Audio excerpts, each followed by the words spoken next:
Property విషయంలో confusion గా ఉన్నారా? గేటెడ్ కమ్యూనిటీలో ఫ్లాట్ తీసుకోవాలా లేదా విల్లా తీసుకోవాలా?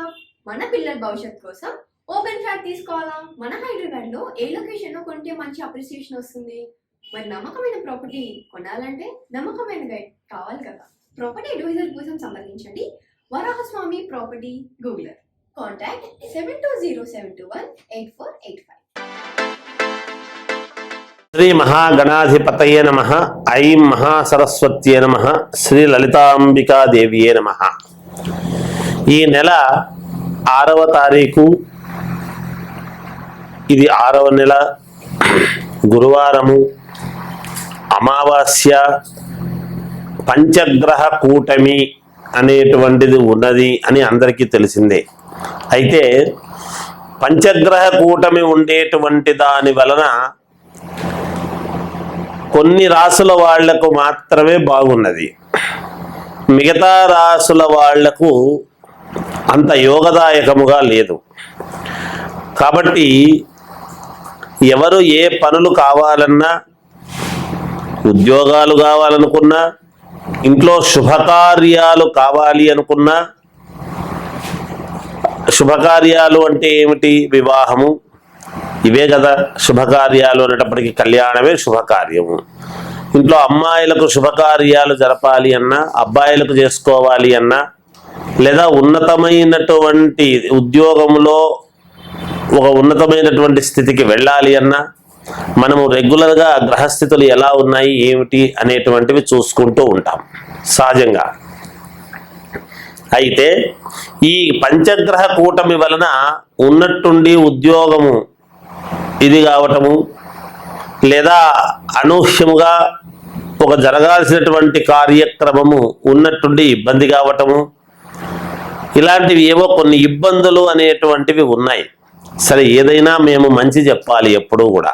ఎవరిని భయపడించేటువంటి విధానము కానీ, లేదా మీకు అలా ఉంటుంది ఇలా ఉంటుంది అని భయోత్పాతము కలిగించి మనస్సుకు కకావికలముగా ఉండేట్టుగా చెప్పటం అనేటువంటిది న్యాయం కాదు. అయితే ఈ పంచగ్రహ కూటమి వలన మరి గ్రహాలు అన్ని మేజర్ గ్రహాలు, ముఖ్యమైనటువంటి గ్రహాలు గురు, శుక్రుడు, రవి, చంద్రుడు, బుధుడు అందరూ అక్కడే ఉండేటువంటి దాని వలన మరి అవి ఇచ్చేటువంటి శుభ ఫలితాలు ఎవరికి, ఇబ్బందులు ఎవరికి అనేటువంటివి రెండూ మనము చూసుకున్నప్పుడు మేషరాశి వాళ్లకు బాగుంటుంది, అలాగే కర్కాటక రాశి వాళ్లకు అనుకూలముగా ఉన్నది, అలాగే కన్యా రాశి వాళ్లకు చాలా బాగుంటుంది, వృశ్చిక రాశి వాళ్లకు చాలా బాగుంటుంది,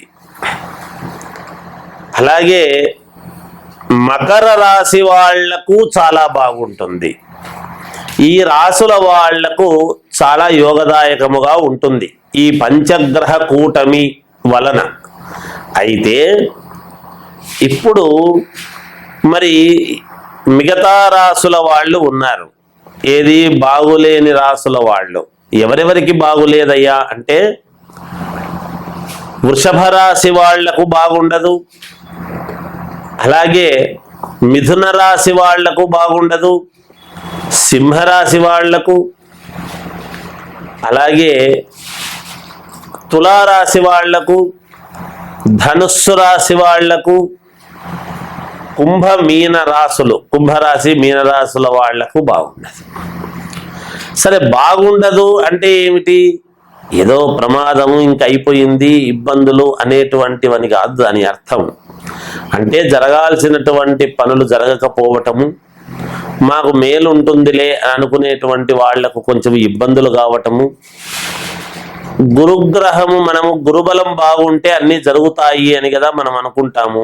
ఆ గురువే మరి అమావాస్య రోజు పైగా ఇలా పంచగ్రహాలు ఒక చోట ఉండేటువంటి దాని వలన ఇచ్చేటువంటి దానికి మరి ఏమి చేసుకుంటే పరిహారం అనేటువంటిది ఇక్కడ ఉన్నది. నిజానికి ఏ రాశి వాళ్ళు ఏమేమి పరిహారాలు చేసుకుంటే బాగుంటుంది అనేటువంటి విషయాన్ని ఇప్పుడు నేను మీకు తెలియజేస్తాను. మకర రాశి వారికి ఈ పంచగ్రహ కూటమి అనేటువంటిది ఉండేటువంటి దాని వలన ఈ జూన్ మాసంలో ఎలా ఉంది అంటే మహాద్భుతముగా ఉన్నది అనుకుంటున్నాను. ఎందుకంటే మీరు అనుకున్నటువంటిది అనుకున్నట్టుగా విజయం సాధిస్తారు. తప్పకుండా మీకు మేలు జరుగుతుంది. మీకు ఏదైతే ఆశించినారో ఆశించినది వస్తుందో రాదో అనేటువంటి అనుమానముతో ఉండేటువంటి మీరు తప్పకుండా నాకు వచ్చింది, నాకు ఎప్పటి నుంచో నాకు కలగా ఉండింది ఇది, కనుక నాకు ఇప్పుడు వచ్చింది అని సంతోషించే విధముగా ఉంటుంది గాక. మీరు అందరికీ ఇచ్చినటువంటి మాట నిలబెట్టుకుంటారు. మీరు తీసుకున్నటువంటి మాట ఎవరి దగ్గర అయితే తీసుకొని ఉంటారో ఆ మాటకు కట్టుబడి మీరు చేస్తారు గాక. అనూహ్య ధనలాభము, వాహన యోగము ఇలాంటివి అన్నీ కూడా ఉన్నాయి. ఇంట్లో శుభకార్యం అనుకోకుండా శుభకార్యం అనేటువంటిది జరుగుతుంది. తప్పకుండా ఈ మీకు మేలు జరిగేటువంటి అవకాశము ఉన్నది ఈ మాసంలో అని తెలియజేస్తూ జయోస్తు. పంచగ్రహ కూటమి వలన మేలు జరగాలి అని అనుకుంటే మొదటగా వృషభ రాశి వాళ్ళు చేసుకోవాల్సినటువంటి పరిహారం ఏమిటి అంటే నవగ్రహ హోమము, గణపతి హోమము చేసుకోవాలి. గణపతి హవనము, నవగ్రహ హోమము చేసుకుంటే మేలు జరుగుతుంది గాక. అది వాళ్ళు ఇంట్లో చేసుకోవటమా, లేదా ఇంట్లో వసతి లేదు అని అనుకున్నప్పుడు దేవాలయంలో చేసుకోవటమా అనేటువంటిది మీరు ఆలోచన చేసి, శక్తి గల వాళ్ళు ఇక్కడ ఆలోచన చేయండి. శక్తి గల వాళ్ళు బ్రాహ్మణులు ఇంటికి పిలిచి నవగ్రహ గణపతి హోమము అనేటువంటిది చేసుకుంటే మీకు సత్ఫలితాలు రావటం అనేటువంటిది జరుగుతుంది. ఖచ్చితముగా దాని వలన జరుగుతుంది. శక్తి లేని వాళ్ళ పరిస్థితి ఏమిటయ్యా, మేము హోమం చేసుకునేంత శక్తి మాకు లేదు కదా గురువు గారు, మరి మేము ఏం చెయ్యాలి అంటే, ఇప్పుడు శక్తి ఉండి కూడా లేదు, ఏముందిలే ఇది చేస్తే చాలే అనుకుంటే ఫలితాలు పోవు. నిజంగా శక్తి లేనటువంటి వాళ్ళు మేము ఇంత ఖర్చు పెట్టలేము, హోమం చేసుకోవాలి అంటే ఎంత తక్కువలో తక్కువ అన్నా బ్రాహ్మణులకు సంభావన అన్ని ఇవ్వవలసినటువంటి సమయం వచ్చేటప్పుడు కొంచెం ఎక్కువ అవుతుంది.